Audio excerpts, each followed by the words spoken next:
একটা কাঠবিড়ালি হ্যাঁ লেবু গাছে আরাম করছে আর ডাকছে। এই দেখো একটা কাঠবিড়ালি শুধু ডাকছে। গরম লেগেছে মনে হয়, আমাদের এদিকে গরম খুব। এই দেখো শুধু আরাম করছে আর ডাকছে আর আর আমাদের কাছে আমগুলো খাচ্ছে।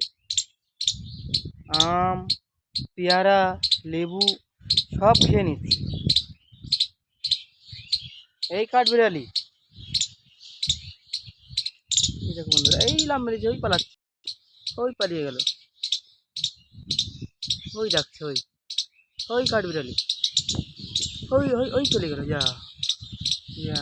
এই দেখো বন্ধুরা, লেবু গাছ এটা, আর ওইটা আম গাছ, এটা আম গাছ। ওই দেখো আম ধরে আছে, দুটো তিনটে আম ধরে আছে, আর ওই আম খাচ্ছে আর ডাকছে। ভিডিওটা ভালো লাগলে শেয়ার করে দিও, চ্যানেলটি সাবস্ক্রাইব করে দিও।